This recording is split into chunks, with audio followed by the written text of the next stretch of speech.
Ayan, good morning Luzon, Visayas, Mindanao at sa buong mundo. Sa pinagpalang Sabado ng umaga mga kapatid, puri ng Diyos sa umagang ito. Good morning na sa ating mga magang nagasing, Sister Adora, Brother Josepino, good morning. Brother Joseph Trinidad, good morning po. Salamat sa Panginoon dahil nagsawa din yung ulan, no? Sister Alicia, good morning.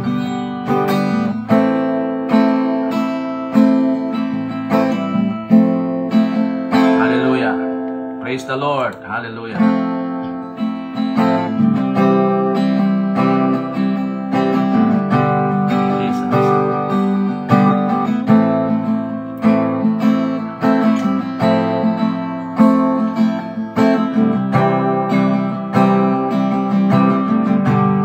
Bago tayo mag-umpisa, tayo po ay umawit sa ating Panginoon. Sister Vilma, good morning. Hallelujah. Jesus Christ, Lord, you are the cornerstone, Jesus. Hallelujah, Jesus, O Lord. My hope is built on nothing less.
Trumpet sound, oh may I then in Him be found. This in His righteousness alone, faultless stand before the throne. Christ alone, Christ alone.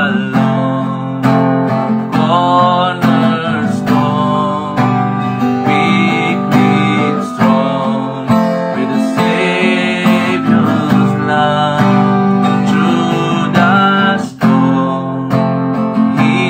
is Lord.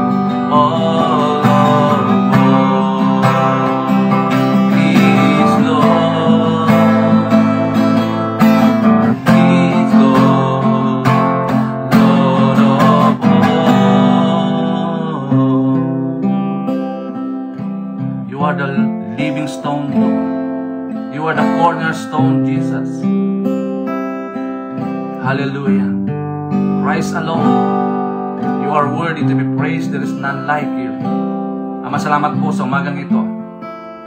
Salamat po, Lord, na meron kaming kalayaan ngayong araw na umawit, mag-aral, sumamba sa iyo sa Espiritu at sa katotohanan. Salamat po, Panginoon. Kaya naman sa oras na ito, Panginoon Diyos, minsan pa kami lumalapit sa iyong harapan. Lord, we ask for thy forgiveness today, O Lord. We ask for thy cleansing power of the blood of Jesus. Purify your people today, Lord. Sa lahat, Panginoon, ngayong salita, Lord, na mahayag, Panginoon, Lord. Put power of your word today. Dalayan ko, Lord, nito pong aming pong live streaming, O Lord. Ang Daily Vibrant Word ay makarating dyan sa apat na sulok ng mundo, Panginoon. At marami mga tao mapagpala, makapakinig sa pamamagitan po ng aming pong Facebook Live, Lord, sa araw po na ito. Thank you so much, Lord. We entrust to you everything. In Jesus' name. Amen. Ayan, good morning na. Good morning na sa bawat isa. Isang pinagpalang Sabado ng umaga. Good morning na po, Pastor Perseus, Sister Uni. Ayan. Sister Angie, Sister Mary. Good morning na po sa bawat isa. Napasarap po magpuri sa ating pong Panginoon.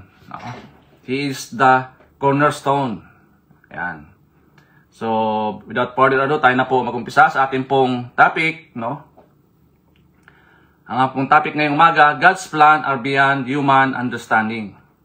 Ang plano ng Diyos ay higit pa sa pangunawa ng tao. Sabi po sa Nehemiah chapter 2 verse 11 to 12, So I came to Jerusalem and was there 3 days. Then I arose in the night, I and a few men with me.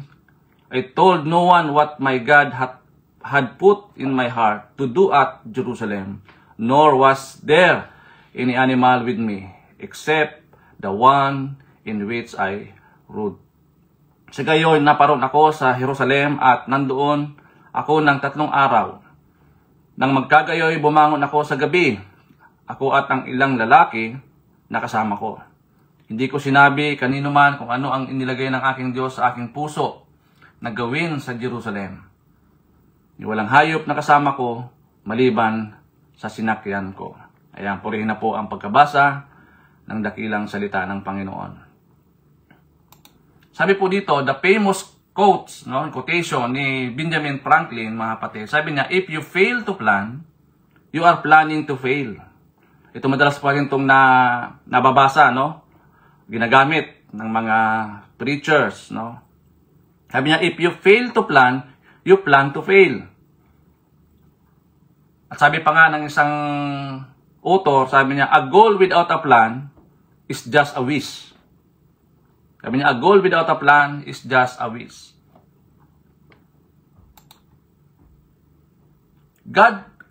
Ano po ba yung godly planning? Yan. Godly planning is, in a Christian context, involves aligning one's goal in action with God's will, seeking His guidance through prayer and scripture reading, meditating, and trusting in His ultimate plan for one's life. It emphasizes humility, flexibility, and recognizing that God's plan are ultimately the best, even if they differ from our own. It also acknowledges that human plans may not always align with God's plan. Therefore, it involves a willingness to adjust plans as needed and to trust that God's way is ultimately the best. No? Kaya nga, yung ating priority ay mabigyan po ng kaluguran ng Panginoon. The ultimate goal of godly planning is to glorify God in all aspects of our life. That include using one's talent and gift to serve others and to advance God's kingdom. Lagi po ang bottom line ng godly planning is for the advancing of His kingdom. Kung titingnan natin yung ating binasa sa Nehemiah chapter 2 verse 11 to 12, si Nehemiah po was a Jew who lived 1,000 miles away, serving as a cupbearer to the Persian emperor. Diba? Most of us spend our lives trying to get exactly where Nehemiah was at wealthy, no? Siyempre, comfortable na siya, secure, yet hearing of the deceptive state of his homeland, Nehemiah was soon gripped by a vision of using his power and prosperity to help his people. Nakut up po ng vision si Prophet Nehemiah, mga kapatid. Nagkaroon siya ng godly vision. Nagkaroon siya ng godly planning.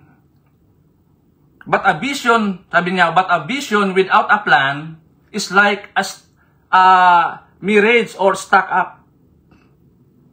Kaya kailangan natin talaga ng vision, mga kapatid. Malinaw na vision. As someone said, Nehemiah understood this. He took nearly 4 months when the idea of going to Jerusalem first stirred in once, but he approached the emperor and asked for his permission to go. He wasn't just summoning up the courage to ask, though it certainly took that. More importantly, he was allowing his vision to gestate into a meaningful plan.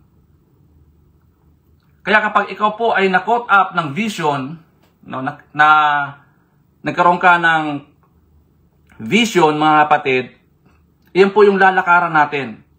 No, kahit anong mangyari, kapag sinabi ng Diyos na pumunta ka, gawin mo yung pinagagawa ko, susunod ka at gagawin mo. Kasi ang konteksto po nito, ito po yung nawasak po, di ba? Yung wall. Kaya nga si Nehemiah, yung ginawa po niya is rebuilding the wall, no, of Jerusalem, mga kapatid. Nakita niya ganun ka-ruin. Kaya nahabag po siya, no? Talagang nagkaroon siya ng compassion na hindi po pwede na ganun ang kalalagayan. Kailangan magkaroon siya ng action, no, pertaining doon sa kanyang vision. Kaya mahalaga po, mga kapatid, na tayo po bilang isang mananampalataya, no? Kapag na-caught up tayo ng vision ng Panginoon for advancing the kingdom of God, kailangan huwag na tayo magdalawang isip na sumunod at tumugon doon sa ipinagagawa ng ating pong Panginoon. Mga kapatid, lalo na malinaw na nakita mo, pinakita sa iyo, no, narinig mo, nagkaroon ka ng conviction, at merong malinaw na instruction ang Panginoon na ipinapagawa sa atin. So meron po tayong 6 na P about planning. Gaya po kanina, nung nasabi ko, sabi po ni Benjamin Franklin, if you fail to plan, you plan to fail. So meron pong 6 na P na atin pong tatalakayin ngayong umaga, mga kapatid. Number 1 P is, una ay yung program. What is it we're going to do? Ano po ang gagawin ko? Ano po ang gagawin natin? Planning begins by identifying what it is that God has put on your heart. Mga kapatid, kapag mayroon ng instruction na malinaw ang Panginoon sa atin, planning begins by identifying ano ba yung pinagagawa ng Lord sa atin. Nakutap ka na sa vision, no? Ang unang gagawin po natin, magkaroon po tayo ng program. Kumbaga sa pagpapatayo ng isang building, yung architect, no? Di ba, may program yan. Okay lang matatapos, ano yung mga gagamitin mga elemento, kailangan may program po siyang susundan, mga kapatid. Malinaw. Kasabi po ng verse 11, Nehemiah writes, I went to Jerusalem and after staying there 3 days, I set out during the night with a few men. I have not told anyone what my God had put in my heart to do for Jerusalem. Nakutap siya ng vision, mga kapatid. At hindi siyang dalawang isip na tumugon doon sa panawagan ng Panginoon. Planning begins by identifying what is God that has put in our heart, mga kapatid. Malinaw naman eh. Alam mo naman kung galing sa Panginoon yun eh. Kasi may kasama siyang conviction, mga kapatid, no? Meron po siyang conviction. Kaya alam mo, marami po mga tao, marami po mga Kristiyano, kaya sila failure, no? Sa kanilang mga ginagawa, kasi wala silang malinaw na program. Opo mga kapatid, yung titawag na suntok sa buwan, o di ba? O kaya suntok sa hangin, sumusuntok sa hangin, walang particular na vision, programa. Kaya kung ano-ano na lang ang ginagawa mga kapatid, kailangan po may blueprint, no? May susundan para pong sa isang sa isang naggumagawa po ng building. Yun po yung una, kailangan meron po tayong malinaw na programa. Okay, yung pangalawa, may programa na kayo, nakalatag na siya. Number 2 is preparation. Yan. What will be needed to carry out the program? Ano ang kakailanganin upang may sakatuparan ang programa? Hindi lamang po program mga kapatid. Kailangan meron tayong preparation. May allocation. May collaboration. Diba? Kailangan hingi tayo sa Lord ng ideas. Hingi tayo sa Lord ng wisdom, knowledge. Diba, mga kapatid? When at last Nehemiah approached the king to share his idea, the king peppers him with question. Nehemiah doesn't just shrug his shoulder and say, I think. Walang ganon sa Lord. Walang I think sa Panginoon. Kailangan sigurado tayo sa ginagawa natin. Lord, susunod po ako dun sa pinagawa mo, Panginoon. He has answer for each of his question. The king is so impressed. He not only give his blessing to the project, but additional funding in manpower as well. Kaya nga, kapag si Lord natutuwa, no, nalulugod sa ating mga pagsunod sa Kanya, nagbibigay siya ng mga favor. Diba? Ano ba yung mga favor binibigay sa atin, mga kapatid? The extravagant favor. Diba? Binibigay sa atin ng Panginoon. Kasi nga, natuwa po siya, no? Na-impress po siya. Walang pagdalawang isip, no? Kailangan 100% siguro tayo doon sa ginagawa natin. 100% dapat alam natin yung gagawin natin. Kaya we are prepared. Prepared tayo, mga kapatid. Lalo na, no? Pag pinag-usapan po yung advancing the kingdom of God, mga kapatid, kailangan equip po tayo sa materials, di ba? Equip tayo sa mga ano man ang mga kailangan. Bawa, pumunta tayo sa mission, di ba? May programa na tayo.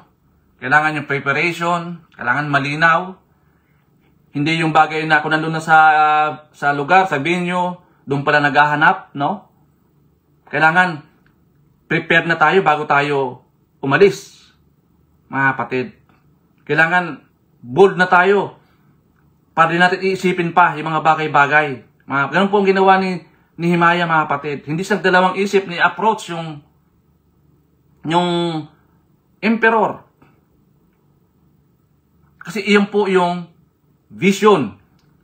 Nakita niya na kailangan mangyari yung ipinagagawa ng Panginoon sa kanya. Yan po yung number 2, mga kapatid.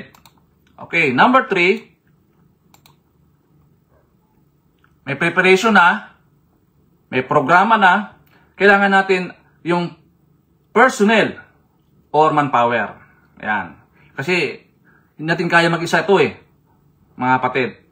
Who is going to be involved or impacted by what I'm going to do?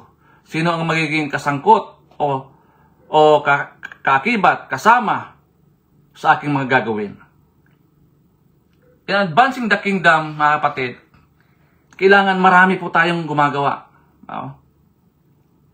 Mas marami na mga leaders, na visionary leaders, mas maraming mga tao ang maaabot, no? Mas maraming mga tao ang masisira ng gospel kasi marami nga po, mga kapatid. We need a personnel or a manpower. Tandaan natin, mga kapatid, hindi kaya lang ng isang tao yan. Sabi nga, ipapasa mo yung burden mo sa iba. Huwag mo lahat akuin yung burden. Kasi baka masupukit po tayo, mga kapatid. Kaya kailangan mo siyang i-share, no? sa bawat isa yung burden mo, yung vision mo. Kailangan makaught up din sila sa vision tulad ng nangyari sa atin. Ganun po yan mga kapatid. Para mas maganda po ang accomplishment, no? Maganda po yung end result. Okay. So, number 4 na P is price. Okay. How much will the whole thing?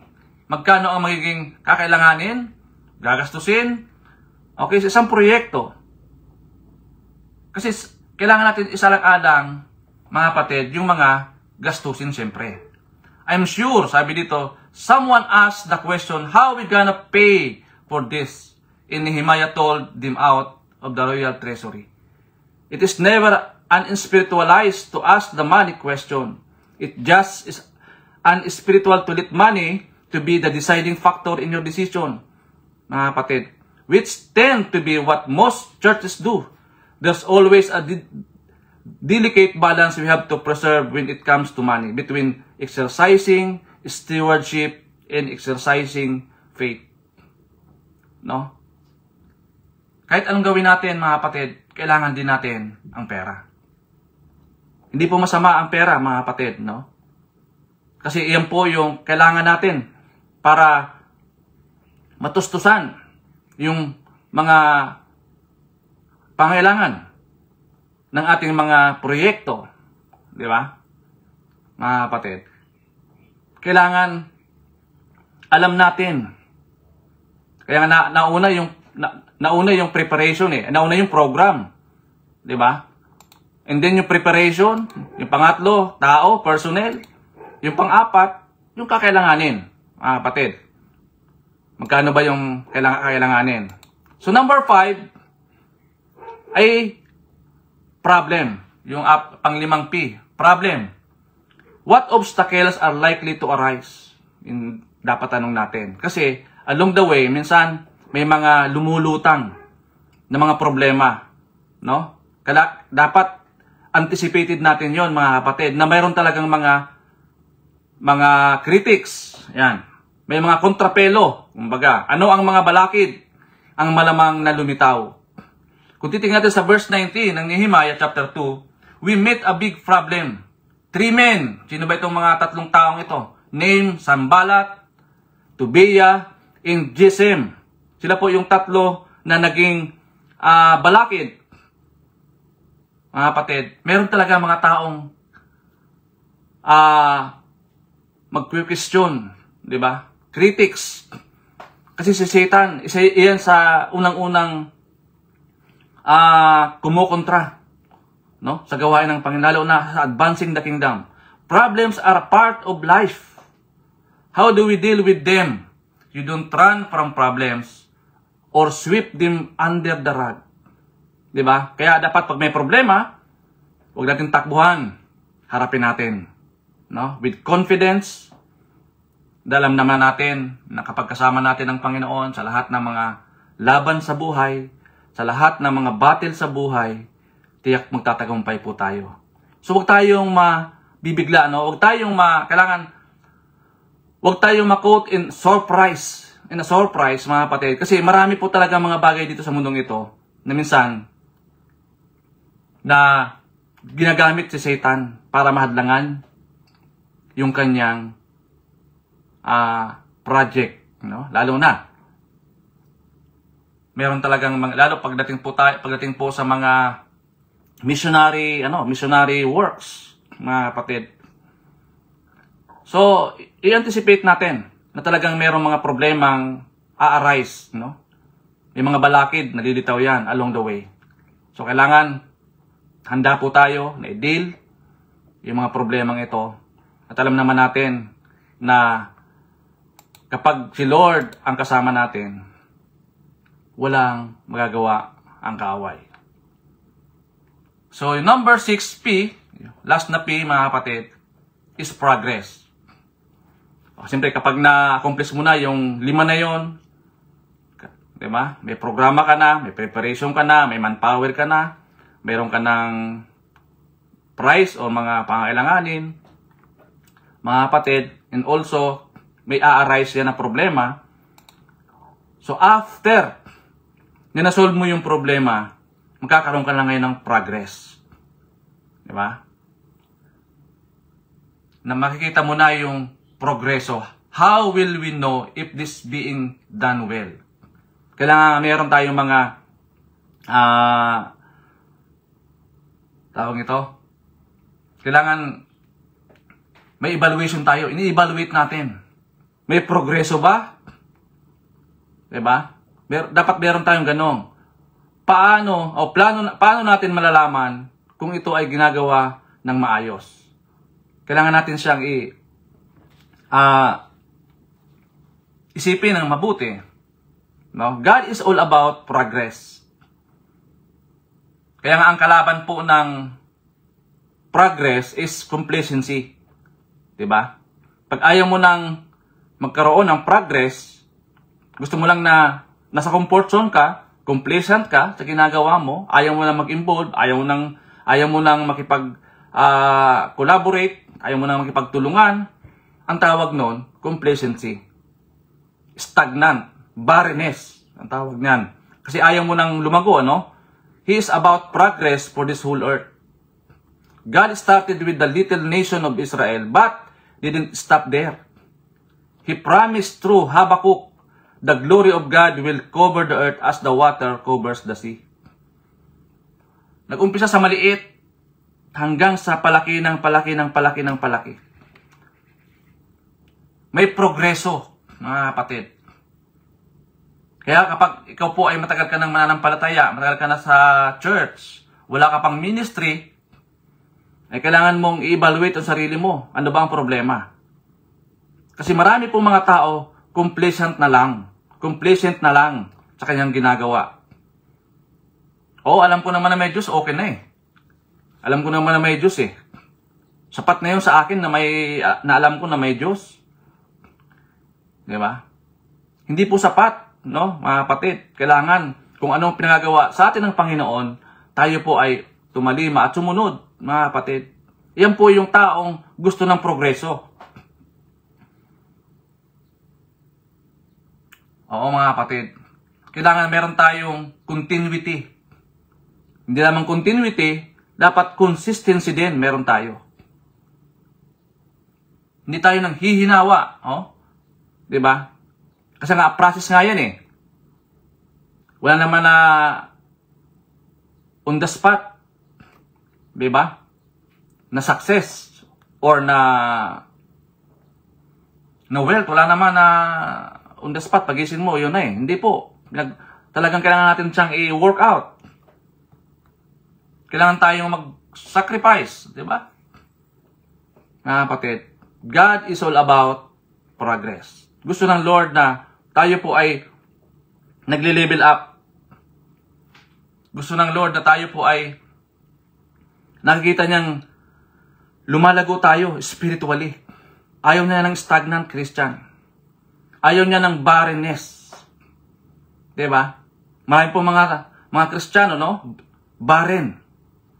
Walang bunga. Kasi nga, complacent na sila sa kanilang mga buhay. Kampante na, relax. Diba? Nasa comfort zone na. Nag-aantay na lang ng biyaya. Diba? Na kahit mayroon pong malinaw na vision ang Panginoon ay pinapagawa, ayaw nang kumilos. Ayaw nang umabante. Kampante na sa kanyang katatayuan. God is all about progress, mga kapatid. Gusto ng Lord na tayo po ay lumalago. Lalo na sa spiritual. Mga kapatid, lalo na sa spiritual. Kaya mahalaga na tulad po ni Nehemiah, no? Na after na na-caught up siya ng vision, hindi na siya nagpatumpik-tumpik pa. Nagawin yung pinagagawa ng Panginoon kahit na may mga obstacle. Kahit na may mga sambalat, no? May mga tao na talagang walang ibang gawin kundi kumontra, siraan, pabagsakin. Diba? Pero hindi po mangyayari yan. hindi po magtatagumpay ang mga taong ito. Mga kapatid. So sabi po ng Proverbs 3, chapter 5 and 6. Sabi po ni Solomon, sabi niya, trust in the Lord with all your heart, and lean not on your own understanding. In all your ways, acknowledge Him, and He shall direct your path. Diba? Napakalinaw po, mga kapatid. Napakatalino ng Proverbs, mga kapatid. Punong-puno ng wisdom, mga kapatid. Magtiwala ka sa Panginoon ng buong puso. Buong puso ang kailangan. At huwag kang manalig sa iyong sariling kaunawaan. Sa lahat ng iyong mga lakad, kilalanin mo ang Panginoon at Kanyang ituturo sa iyo ang mga tamang landas. Diba? Kailangan kasi buong puso, mga kapatid. Kailangan buong puso. At huwag tayong mananangan sa sarili nating karunungan. Kaya nga, God's plan are beyond human understanding. Yung plano ng Diyos ay higit pa sa pag-unawa ng tao. Yung plano ng Diyos sa atin, sa bawat isa sa atin, ay higit pa doon sa pagkaunawa ng mga tao, mga kapatid.